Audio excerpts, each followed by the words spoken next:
सेबी ने FY22 से FY24 के बीच FNO सेगमेंट में घाटे मुनाफे पर एक रिपोर्ट जारी की है। इसके मुताबिक पिछले 3 साल में 93% इंडिविजुअल ट्रेडर्स को इक्विटी FNO ट्रेडिंग में घाटा हुआ है, जबकि अकेले FY24 की बात करें तो 91% इंडिविजुअल ट्रेडर्स को FNO सेगमेंट में घाटा हुआ है, जिनकी संख्या करीब 73 लाख है। इस रिपोर्ट में क्या क्या और बातें हैं, डिटेल लेते हैं। दीपाली राणा हमसे जुटी हैं। बताएं दीपाली, क्या है detail report? Thank you Manoj ji. और रिपोर्ट तो इंटरेस्टिंग है। दरअसल FNO में जो ट्रेडर्स रहे हैं या फिर जो उनका ट्रेडिंग बिहेवियर रहा है, उसके बेसिस पे ये स्टडी रिवील की है सेबी ने। और इसमें जो आंकड़े, जो फाइंडिंग्स उन्होंने शेयर की हैं, वो डेफिनेटली थोड़ी सी सतर्क करने वाली हैं। दरअसल FY22 से FY24 यानी जो 3 साल रहे हैं, उसमें इक्विटी ट्रेडिंग में नुकसान हुआ है। 93% इंडिविजुअल ट्रेडर्स हैं पिछले 3 सालों के दौरान जिनको घाटा हुआ है। और अगर आप इकलौते FY24 की बात करें तो सिर्फ और सिर्फ FY24 में भी 91% ट्रेडर्स हैं जिनको लॉस हुआ है। यानी ऑन एन एवरेज 10 में से 9 इक्विटी ट्रेडर्स को FNO ट्रेडिंग में लॉस हुआ है, ये स्टडी रिवील करती है। अगर आप मॉनेटरी टर्म्स में देखेंगे तो FY22 से FY24 यानी 3 सालों में लगभग 1.25 लाख करोड़ से ज्यादा का घाटा हुआ है ट्रेडर्स को। और इकलौते FY24 में FNO ट्रेडर्स को 75,000 करोड़ का घाटा हुआ है। यानी अगर आप 3 सालों का एवरेज देखेंगे तो ऑन एन एवरेज जो इंडिविजुअल ट्रेडर्स हैं उनको औसतन 2 लाख रुपए का नुकसान हुआ है पर ट्रेडर, जिसमें ट्रांजैक्शन कॉस्ट इंक्लूसिव है। ये 3 सालों के दौरान ऑन एन एवरेज एक ट्रेडर को नुकसान हुआ है। यानी अगर आप टॉप लॉस मेकर्स ट्रेडर्स को देखेंगे तो उसमें से 3.5% इंडिविजुअल्स ऐसे हैं, यानी लगभग 4 लाख ट्रेडर्स ऐसे हैं जिनका एवरेज लॉस जो रहा है वो 28 लाख पर पर्सन के हिसाब से रहा है पिछले 3 सालों के दौरान। यानी सिर्फ 1% इंडिविजुअल ट्रेडर्स ही ऐसे हैं जिनकी कमाई हुई है और जिनकी कमाई लगभग 1 लाख के आसपास रही है ट्रांजैक्शन कॉस्ट को एडजस्ट करने के बाद। इसके अलावा एक और चीज है, अगर आप इंडिविजुअल ट्रेडर्स को देखेंगे तो on an average her individual trader ने 26,000 रुपए पर पर्सन FNO ट्रांजैक्शन पर स्पेंड किए हैं सिर्फ और सिर्फ FY24 में। वहीं अगर आप 3 सालों का पीरियड देखेंगे तो इंडिविजुअल्स ने कलेक्टिवली 50,000 करोड़ सिर्फ और सिर्फ ट्रांजैक्शन कॉस्ट पे खर्च किए हैं। नुकसान और मुनाफा तो छोड़ ही दीजिए। ये एक इंपॉर्टेंट चीज, आखिर में 2 बातें और कही है इस स्टडी में, वो ये कि जो प्रोपोर्शन रहा है यंग ट्रेडर्स का यानी बिलो 30 इयर्स, उनका रेशियो FNO सेगमेंट में FY23 में 31% होता था। यानी 30 साल से कम उम्र के नौजवान जो FNO ट्रेडिंग करते थे वो 31% पर थे FY23 में। अब ये आंकड़ा बढ़कर FY24 में 43% के आसपास हो गया है। वहीं जो 30 इयर्स के बियॉन्ड इंडिविजुअल्स रहे हैं उनका रेशियो 72% था FNO ट्रेडिंग में FY21 में, जो कि अब FY24 में आकर 62% के आसपास हो गया है। और एक और इंटरेस्टिंग चीज ये तो है ही कि जो 40 साल 30 साल बियॉन्ड वाला एज ग्रुप है उनका रेशियो घट रहा है, बिलो 30 बढ़ रहा है। और एक और फाइनल फाइंडिंग है वो ये कि 75% इंडिविजुअल FNO ट्रेडर्स को FY24 में नुकसान हुआ। उसके बाद उनको कोई खास इनकम नहीं हुई। ऑन एन एवरेज जो उनकी इनकम रही वो 5 लाख से भी कम रही सालाना। उसके बावजूद भी ये रेशियो बढ़ता हुआ दिख रहा है। तो सतर्क करने वाली रिपोर्ट है, लेकिन इंटरेस्टिंग फाइंडिंग्स भी हैं कि 30 साल से कम के नौजवान का जो इंटरेस्ट है FNO ट्रेडर्स में, बावजूद इसके कि नुकसान हो रहा है, बढ़ रहा है उनका इंटरेस्ट। जी, तो बाजार में किसी का नुकसान किसी का फ़ायदा होता है। बहुत बहुत शुक्रिया आपका दीपाली। बढ़ते हैं आगे और अब बात करते हैं आज के बाजार की। आज हफ्ते के पहले दिन बाजार सुपर हाई मूड में, बाजार ने नया रिकॉर्ड स्तर छुआ, बढ़त के साथ नए शिखर पर बंद हुआ। सेंसेक्स 384 पॉइंट चढ़ा, निफ्टी 148 पॉइंट चढ़कर बंद हुआ है। डिटेल्स लेते हैं कंचन नौटियाल से। कंचन, किन सेक्टर्स में तेजी रही और कहां रही सुस्ती? अगर हम स्पेसिफिकली इस टाइम पे निफ्टी 50 की बात करें तो जो गेनर्स की लिस्ट में है Bajaj auto, M&M, ONGC, at the same time hero MotoCorp में आज शानदार तेजी देखने को मिली थी। और लूजर साइड में Eicher Motors, ICICI Bank, Divi's Lab और विप्रो जैसे पॉकेट में एक गिरावट का सिलसिला देखने को मिला। अगर मिड कैप 100 की बात करी जाए तो bank of Maharashtra, Godrej properties, Kalyan jewellers में करीबन 9% की आज हमें तेजी देखने को मिली है। और ABFRL में भी करीबन हमें 5-5.5% की तेजी देखने को मिली। मिली। बट अगर लूजिंग साइड में देखा जाए तो टोरेंट पावर करीबन 2.11% की कमजोरी के साथ, वोल्टास भी सेम कमजोरी के साथ, पेटीएम में एक नेग्लिजिबल लूजिंग साइड हमें देखने को मिला। At the same time Syngene में भी करीबन 0.25% की कमजोरी आज के सेशन में हमें देखने को मिली। शुक्रिया कंचन। बढ़ते हैं आगे। दुनिया की दिग्गज ब्रोकरेज फर्म जेफरीज ने भारत पर एक रिपोर्ट निकाली है। जेफरीज के मुताबिक दुनिया में इक्विटी निवेश का कोई शानदार सितारा है तो वो भारत ही है। भारत में अभी बुल रन चल रहा है या बबल जैसी स्थिति है, इस पर भी जेफरीज ने अपनी ग्रीड एंड फियर रिपोर्ट में सफाई दी है। रिपोर्ट की पूरी जानकारी दे रहे हैं यतिन मोता। जेफरीज की बात करें तो एक क्लियर मैसेज है इन्वेस्टर्स को उनके कि जो इंडियन मार्केट्स हैं, despite the fact that valuations थोड़े महंगे हैं, सबसे टॉप रेटेड इन्वेस्टमेंट डेस्टिनेशन है अगर आपको 5 से 10 साल के अवधि के हिसाब से निवेश करना हो तो। ऑब्वियसली अगर हम बात करें मार्केट्स की तो जो कॉर्पोरेट फंड रेजिंग है अब कहीं ना कहीं ये जो इन्वेस्टर इन्फ्लोज हैं डोमेस्टिक साइड से, चाहे वो म्यूचुअल फंड्स हो चाहे वो डायरेक्ट इन्वेस्टिंग हो, मैच कर रहे हैं। अभी जो फंड रेजिंग हो रही है कॉर्पोरेट साइड पे, इसको 2 पार्ट्स में डिवाइड कर लेते हैं। सबसे पहले आईपीओ ऑफरिंग्स। अगर हम आईपीओ ऑफरिंग्स की बात करें तो FY23 में लगभग 165 इशू हुए थे, FY24 में लगभग 250 इश्यूज हुए थे, और अभी तक पहले 6 महीनों में ही हमने लगभग 137 इश्यूज आईपीओ के जरिए आते हुए देखे, और ये नंबर बढ़ रहा है। तो शायद FY25 एक ऐसा साल हो जहां रिकॉर्ड आईपीओ ऑफरिंग्स आपको होती हुई नजर पड़े। हमने देखा है पिछले दिनों प्रीमियर एनर्जीज और बजाज हाउसिंग जैसे काउंटर्स ने एक रिकॉर्ड कलेक्शन किया था, और कहीं ना कहीं इसको बाजार की बॉयंसी के हिसाब से भी आप देख पा रहे हैं। अगर हम इक्विटी फर्स्ट फंड रेज की बात करें, FY24 और 24 कैलेंडर ईयर की बात करें पर्टिकुलरली, तो लगभग 2/3 यानी लगभग 66-67% जो पेपर सप्लाई हुआ है वो प्रमोटर एग्जिट और प्राइवेट इक्विटी एग्जिट की वजह से हुआ है। इसका पार्शियल कारण ये भी है कि प्रमोटर्स अपनी बैलेंस शीट पर्सनल साइड पे मजबूत कर रहे हैं, प्राइवेट इक्विटी इन्वेस्टर्स एग्जिट कर रहे हैं, और वैल्यूएशंस भी काफ़ी लुक्रेटिव हैं। सिर्फ 18% जो है फंड रेज हो पाया है QIPs के जरिए, और 13% जो है IPO या रीट्स इशू के हिसाब से आता हुआ नज़र पड़ रहा है। और मज़े की बात यह है कि क्योंकि ये जो बाज़ार में इन्फ्लो है SIP का या डायरेक्ट इन्वेस्टिंग का, वो मैच हो रहा है इन सब सप्लाईज को मद्देनज़र रखते हुए, तो बाजार गिर नहीं रहा है। इनफैक्ट $5-6 बिलियन आपको एडिशनल इन्फ्लोज सारे के सारे ये प्रमोटर और प्राइवेट इक्विटी एग्जिट के बाद आपको एक्स्ट्रा कैश बाजार में लगता हुआ नजर पड़ रहा है। हालांकि वैल्यूएशंस के लिहाज से जेफरीज को लगता है मिड कैप्स महंगे हैं। 33 time 1 year forward price to earning multiple है, जो निफ्टी के मुकाबले 50% प्रीमियम से ज़्यादा है, क्योंकि निफ्टी का वैल्यूएशन केवल 21 टाइम फॉरवर्ड आपको दिखाई पड़ रहा है। हालांकि जेफरीज ने कोई भी वेटेज में इंडिया के बदलाव नहीं किया है, क्योंकि 10 से 12% नॉमिनल GDP ग्रोथ वो एक्सपेक्ट कर रहे हैं, जिसके कारण अगले 5 साल का रनवे काफ़ी स्ट्रांग है। और क्या है बाजार में बुल्स की पार्टी का राज, और बाजार की नब्ज को आप कैसे टटोल सकते हैं? आज आवाज़ अड्डा में इसी पर होने वाली बड़ी चर्चा 7:57 पर।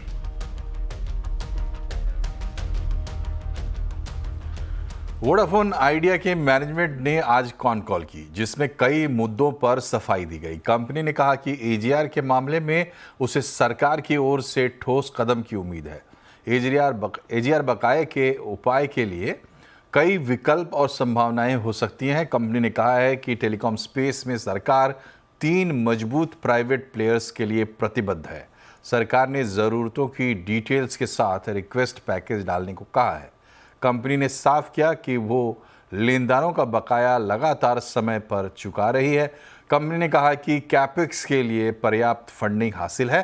7-8 हफ्तों में बैंक फंडिंग पूरी हो जाएगी। कैपेक्स से हासिल होने वाले कैश का बड़ा हिस्सा सरकारी दायित्व के भुगतान में जाएगा।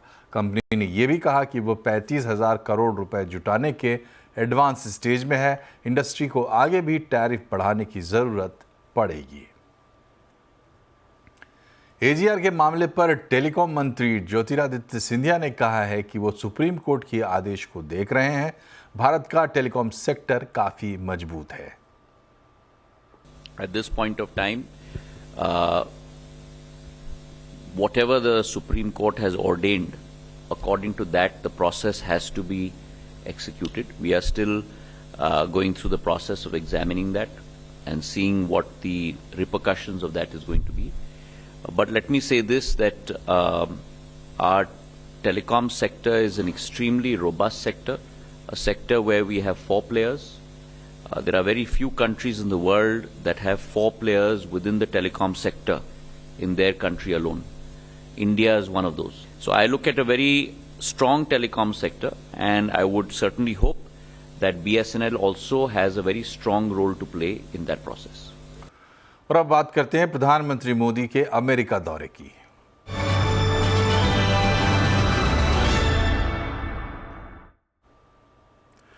अमेरिका के दौरे पर प्रधानमंत्री नरेंद्र मोदी ने उद्योग जगत की हस्तियों से मुलाकात की, जिसमें सेमीकंडक्टर से लेकर इलेक्ट्रॉनिक्स, बायोटेक्नोलॉजी, एआई समेत उद्योग से जुड़े कई मुद्दों पर चर्चा हुई। इस बैठक में Adobe, alphabet, IBM, AMD, Nvidia के प्रमुख शामिल हुए। इस बैठक में पीएम मोदी ने सेमीकंडक्टर के साथ डीप फेक पर जोर दिया। पीएम मोदी ने कहा कि चिप और सेमीकंडक्टर के मामले में भारत बुनियादी ढांचे के साथ तैयार है। वहीं डीप फेक पर पीएम मोदी ने टेक कंपनियों को मंत्र दिया कि इसे रोकने के लिए AI वाटरमार्क की दिशा में काम करना चाहिए। भारत ने जो टेक्नोलॉजी को डेमोक्रेटाइज करने की दिशा में जो काम किया है, वो हर प्रकार के डिवाइड को खत्म करने वाला एक बहुत ही सफल प्रयोग है, ऐसा हम अनुभव कर रहे हैं। भारत AI के रिस्पॉन्सिबल और एथिकल उपयोग के लिए भी प्रतिबद्ध है। सेमीकंडक्टर में हम $15 बिलियन का एडिशनल इन्वेस्टमेंट करने की दिशा में हम आगे बढ़ रहे हैं। दुनिया भर से भी, जैसा मैंने कहा, इन्वेस्टमेंट आ रहा है और भारत का प्राइवेट सेक्टर भी इन दिनों में काफी इस मात्रा में निवेश कर रहा है। भारत के पास global semiconductor ecosystem supply chain में एक रिलायबल और क्रेडिबल पार्टनर बनने की पूरी क्षमता है। इस मौके पर गूगल के CEO सुंदर पिचाई ने कहा है कि AI भारतीयों का जीवन ट्रांसफॉर्म कर सकता है। गूगल भारत में AI पर बड़े पैमाने पर निवेश कर रहा है। Prime Minister has been focused on transforming India with his Digital India vision. He pushed us to continue making in India, designing in India.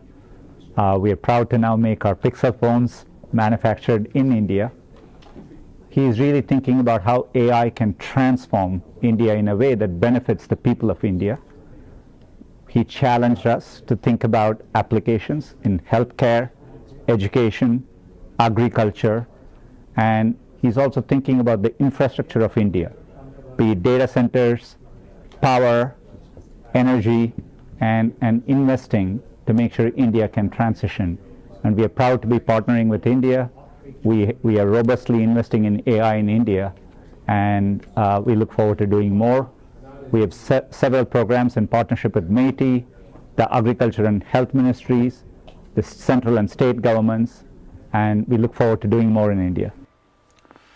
Nvidia के founder and CEO Jensen Huang ने कहा है कि भारत में अवसरों की कोई कमी नहीं है। एनवीडिया भारत में latest generation AI super computer पर काम कर रही है। I've enjoyed so many meetings with Prime Minister. He's such an incredible student. And every time I see him, he wants to learn about technology, artificial intelligence, the potential and opportunity for India, the impact on India's society and industry. And so I was delighted to be here to talk about it. India, as you know, is also home of some of the world's greatest computer scientists. So this is a great opportunity. Artificial intelligence is also a new industry, a new manufacturing industry that's very important. And so I'm looking forward to partnering with India in a very deep way to make that possible. We have many partnerships with India. For one, we're helping India gain access to our most advanced technologies. We're partnering with internet companies like Yoda and end-to-end networks, and to create the latest generation AI supercomputers in India for all of the startups. India is the home of the third largest startup economy. ओला और उबर जैसे cab aggregators के customer service से परेशान लोगों के पास अब और भी विकल्प आ रहे हैं।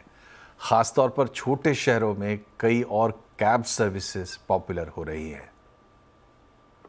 इनफैक्ट अब तो ज़्यादा हो गया है। अभी मैं जस्ट इधर सीपी आया तो यहाँ पे भी यही सेम चीज़ हुई। हम लोग जो आ रहे थे, हम लोगों से बोला कि आप कैंसिल कर दो, मैं आपको उतने में लेके चल दूंगा। तो हाँ, ये सब चीज़ें हो रही हैं। अमाउंट कभी बार जो हमारा कैंसिल पे लगता है वो मेरे से कभी हुआ ही नहीं है। दैट इज़ ए बिग और major point I would like to raise है। बार बार आप कैंसिल करते हो कैंसिल करते हो, वो आप ही का ही लॉस होता है, आप ही का टाइम वेस्ट होता है। कभी सर्ज प्राइसिंग के नाम पर आसमान छूते किराए तो कभी ड्राइवर का राइड कैंसिल कर देना। ओला उबर जैसे एग्रीगेटर से लोगों की शिकायतें बढ़ती जा रही हैं और शिकायत निपटारे की कमी भी है। इन्हीं वजहों से अब ऐसे ओला उबर के विकल्प सामने आ रहे हैं। बंगलुरु में पॉपुलर नम्मा यात्री बिना कमीशन के सवारी देती है।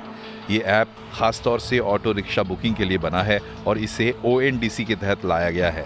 हैदराबाद में मना यात्री भी तेजी से उभरता हुआ ऐप है, जिस पर 35,000 ऑटो और 25,000 कैब्स जुड़ चुके हैं। मना यात्री का दावा है कि औसतन 30 सेकंड में ऑटो और 40 सेकंड में कैब बुक हो जाती है। We have seen a good adoption in multiple states. Namayatri, since its last launch in the last 1.5-2 years, now there are close to around 2 lakh drivers, and we have completed. Drivers have collectively earned around 700 crores of revenue without paying commission. As we speak, we do around 1.5 lakh trips in multiple states put together. So growth has been good, definitely. Rapido पहले bike taxi सेवाओं के लिए जाना जाता था, लेकिन अब इसने कार टैक्सी सेवा भी शुरू कर दी है। हाल ही में $200 मिलियन के फंडिंग के साथ अब ये एक यूनिकॉर्न बन गई है। कंपनी फिक्स कमीशन की बजाय डायनेमिक सब्सक्रिप्शन मॉडल पे काम करती है। एक और ऐप इन ड्राइव ग्राहक और ड्राइवर के बीच सीधा मोल भाव कराता है। ग्राहक अपनी सवारी का किराया खुद तय करता है और ड्राइवर इसे एक्सेप्ट या रिजेक्ट कर सकते हैं। ये ऐप सिर्फ 5% कमीशन लेता है और कोई सर्ज प्राइसिंग नहीं होती। भारत में जब ओला उबर जैसे कैब एग्रीगेटर्स लॉन्च हुए थे तो उनका दावा था कि वो परंपरागत टैक्सी ड्राइवर के मुकाबले आपको ज्यादा बेहतर सर्विस देंगे। लेकिन जिस तरीके की शिकायतें इन कैब एग्रीगेटर्स से बढ़ती जा रही है, ऐसे में लोग अब बाकी विकल्पों की तरफ देख रहे हैं। रोहन सिंह, दिल्ली। और यहाँ एक छोटा सा ब्रेक, तुरंत हाजिर होते हैं, बने रहिए हमारे साथ।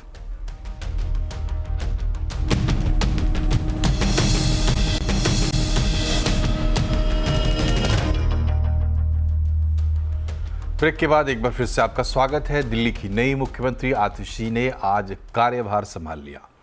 वो सीएम दफ्तर में पहले से रखी अरविंद केजरीवाल की कुर्सी पर नहीं बैठी। उसके बगल में उन्होंने दूसरी सफ़ेद रंग की कुर्सी रखी और उस पर बैठी। कहा कि केजरीवाल के लिए कुर्सी खाली है। आतिशी ने कहा कि 4 महीने बाद दिल्ली के लोग केजरीवाल को फिर से इसी कुर्सी पर बिठाएंगे। मैंने दिल्ली के मुख्यमंत्री का कार्यभार संभाला है, जिम्मेदारी संभाली है। आज मेरे मन की वही व्यथा है जो भरत जी की थी, जब भगवान श्री राम 14 वर्ष के लिए अयोध्या से वनवास पे गए और भरत जी को अयोध्या का शासन संभालना पड़ा। जिस तरह भरत जी ने 14 साल तक भगवान श्री राम की खड़ाऊ रखकर अयोध्या का शासन संभाला, उसी तरह से आने वाले 4 महीने के लिए मैं दिल्ली सरकार चलाऊंगी। और अब बात चुनावी दंगल की।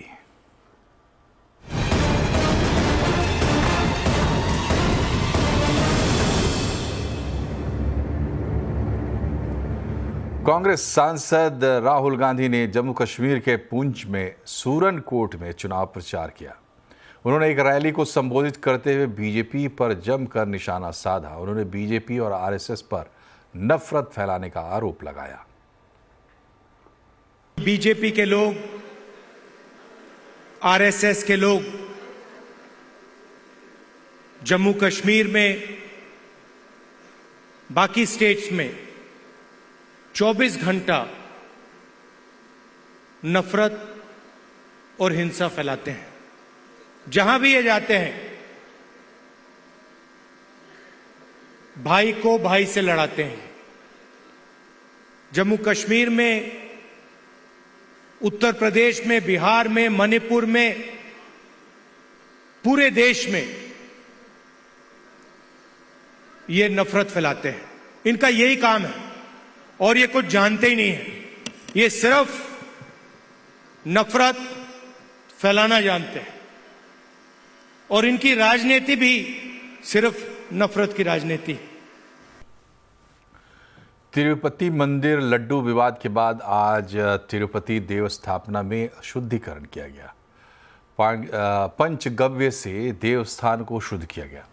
पवित्रता बहाली के लिए शांति होम भी किया गया। वहीं तिरुपति में वीएचपी की भी एक अहम मीटिंग हो रही है। विश्व हिंदू परिषद के केंद्रीय मार्गदर्शक मंडल की बैठक में तिरुपति मंदिर के प्रसाद में मिलावट की चिंताओं पर चर्चा हुई। इस बीच इस पूरे मामले में आंध्र प्रदेश का सियासी पारा भी गरमाया हुआ है। सीएम चंद्रबाबू नायडू और जगन रेड्डी ने सियासी घमासान मचा रखी है जारी है। चंद्रबाबू नायडू ने एक हाई लेवल जांच कमेटी बनाने का ऐलान किया है। सुप्रीम कोर्ट में भी मामला चला गया है। तिरुपति प्रसाद विवाद का यूपी में भी असर देखने को मिल रहा है। एसपी सांसद डिंपल यादव ने मथुरा और वृंदावन के प्रसाद में खोए की क्वालिटी पर सवाल उठाया है। इधर लखनऊ के मनकामेश्वर मंदिर ने बाजार से खरीदे गए प्रसाद पर पाबंदी लगा दी है। महंत दिव्यगिरी ने बाहर से लाए गए प्रसाद को मंदिर में चढ़ाने पर रोक लगा दी है। महंत दिव्यगिरी ने कहा है कि भक्त अपने घरों से बनाया हुआ प्रसाद या सूखा मेवा ही गर्भगृह में चढ़ाएं। ये व्यवस्था सोमवार सुबह से लागू भी कर दी गई है। श्रीलंका में वामपंथी नेता अनुराग कुमारा दिसानायके ने राष्ट्रपति पद की शपथ ले ली है। प्रेसिडेंशियल सेक्रेटेरिएट में चीफ जस्टिस ने उन्हें शपथ दिलाई। दिसानायके ने प्रधानमंत्री मोदी को भी शुक्रिया कहा है। एक्स पर पोस्ट लिखकर दिसानायके ने कहा कि मदद और सहयोग के लिए प्रधानमंत्री मोदी का धन्यवाद। उन्होंने आगे लिखा है कि वो प्रधानमंत्री मोदी के साथ मिलकर रिश्तों को आगे बढ़ाने के लिए काम करेंगे। 55 साल के Dissanayake national peoples power NPP गठबंधन के प्रमुख हैं। किरण राव की फिल्म लापता लेडीज को ऑस्कर में एंट्री मिल गई है। भारत की तरफ से फॉरेन कैटेगरी फिल्म के लिए इसे चुना गया है। ऑस्कर की रेस में 29 फिल्में थी। इनमें विक्की कौशल की सैम बहादुर, रणवीर कपूर की एनिमल और कार्तिक आर्यन की चंदू चैंपियन भी शामिल थी। लेकिन 13 सदस्यों की ज्यूरी ने लापता लेडीज को चुना है। आमिर खान ने इस फिल्म को प्रोड्यूस किया और किरण राव ने डायरेक्ट किया है। फिल्म में स्पर्श श्रीवास्तव, प्रतिभा रांटा और नितांशी गोयल ने मुख्य भूमिकाएं निभाई हैं। 97 में ऑस्कर के नॉमिनेशन 17 जनवरी 2025 को अनाउंस किए जाएंगे। 2 मार्च 2025 को ऑस्कर अवार्ड सेरेमनी होगी। भारत ने डबल गोल्ड के साथ चेस ओलंपियाड 2024 में इतिहास बना दिया है। 45वें चेस ओलंपियाड में भारत की पुरुषों की टीम और महिलाओं की टीम दोनों ने गोल्ड मेडल हासिल किए हैं। मेंस टीम के डी मुकेश, अर्जुन इरेगैसी और आर प्रज्ञानंद ने स्लोवेनिया के अपने अपने प्रतिद्वंदियों को 11वें राउंड में मात दी है। महिला टीम ने फाइनल में अजरबैजान को हराया। भारतीय पुरुष टीम ने 2014 और 2022 में ब्रॉन्ज मेडल हासिल किए थे। वहीं महिला टीम ने 2022 में चेन्नई में ब्रॉन्ज मेडल जीता था। इस बार डी हरिका, दिव्या देशमुख और आर वैशाली और वंतिका अग्रवाल की टीम ने मिलकर गोल्ड भारत के नाम किया है। और इसी के साथ इस बुलेटिन में फिलहाल इतना ही, लेकिन खबरों पर अपडेट रहिए, जुड़े रहिए CNBC आवाज़ से हमारे सोशल मीडिया हैंडल्स के जरिए। नमस्कार।